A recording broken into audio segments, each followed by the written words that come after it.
20 Agustus 1902.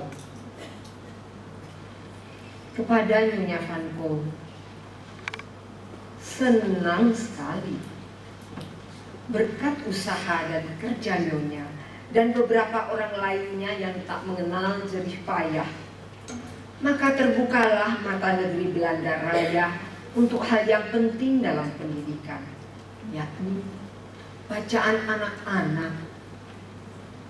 Dalam hal ini, tentu lebih beruntunglah anak Belanda jika dibandingkan dengan anak Jawa yang tidak mempunyai buku satu pun kecuali buku pelajaran sekolah. Hari-hari ini kami berperang mulut dengan hangat mengenai pengaruh buku. Lawan kami menganggap semua buku tak berarti dan tak berguna. Cita-cita, puisi adalah pekerjaan orang gila. Buku itu nol, sama sekali tak berharga. Betapa terharunya kami waktu pagi harinya membuka majalah Amsterdamer, membaca karangan Nyonya yang bagus tentang pengaruh buku. Kami orang awam tak berharga, pendapat kami nol. Tapi sekarang seorang ahli yang bicara. Ingatkah Nyonya akan malam tropik yang sejuk dan terang ketika semuanya sedang istirahat dan ketenangan tidak diganggu oleh apapun kecuali desir-desau angin di puncak pohon nyur? Ketika angin malam dengan napasnya mengantarkan kepada Nyonya bau kemuning, cempaka, dan melati yang lembut dan harum. Semua buku kami ditulis dalam sanjak dan cara membacanya dengan dinyanyikan.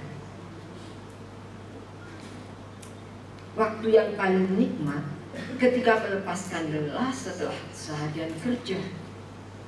Orang Jawa mencari hiburan dalam nyanyian, melupakan semua kesukaran hidupnya, meresapi sepenuhnya kehidupan masa silam yang indah yang dinyanyikannya. Nyanyian itulah yang mengantarkan jiwanya kepada masa lampau yang gemilang. Bangsa Jawa merupakan bangsa yang suka mengenang masa silam. Kata seorang sahabat kami, tepat sekali. Alangkah indahnya jiwa yang bermimpi di tengah tidur yang berabad-abad lamanya itu. Bermimpi memang menyenangkan, tapi apa gunanya bila mimpi itu hanya tinggal mimpi? Mimpi haruslah dibuat lebih indah, lebih nikmat dengan mengusahakan mewujudkannya. Saya teringat pada kata-kata Nyonya, untuk mencapai cita-cita, banyak angan-angan harus dilepaskan. Dari kematian bunga musim semi yang baru, tumbuhlah buah. Banyak buah. Demikian pula dalam hidup manusia, bukan? Karena ada angan-angan mati muda. Kadang-kadang bisa timbul angan-angan lain yang lebih baik yang dapat menghasilkan buah. Cita-cita besar telah kami lepaskan. Kami tahu dan kami sadari demikian banyak dan banyak lagi air mata serta darah luka hati yang harus dan akan tercurah mengairi buah muda itu supaya menjadi lebih besar. Terlintas dalam ingatan saya suatu malam yang belum lama berselang. di Semarang, kami berdua dibawa kenalan kami ke konser di gedung komedi. Baru pertama kali itulah sepanjang hidup kami, bahwa kami berdua tanpa adik, tanpa ayah, dan tanpa ibu berada di tengah-tengah lautan manusia yang luas. Kami hanya berdua, benar-benar menyendiri di tengah orang-orang yang sama sekali tidak kami kenal. Dan tiba-tiba kami berpikir, demikian pula hidup kami yang akan datang. Kami hanya berdua di lautan hidup yang luas. Tetapi kami tenang. Ada Tuhan yang mengawasi kami. 12 Oktober 1902. Kepada Nyonya Agenda Non Mandri. Telah sejak setahun saya mendengar sesuatu tentang diri saya yang membuat saya sedih. Katanya saya genit. Jawab dengan jujur. Banyak tingkahkah saya? Kalau ya, dalam hal apa? Saya sedih karenanya. Sebab saya tidak mau ada sesuatu yang tidak patut pada diri saya atau di sekitar saya. Seseorang yang bukan orang yang suka mempercakapkan orang lain mengatakan bahwa saya berbicara menggunakan mata saya. Betulkah itu? Saya telah meminta pada adik-adik untuk memperhatikan tingkah laku saya. Lalu saya tanyakan,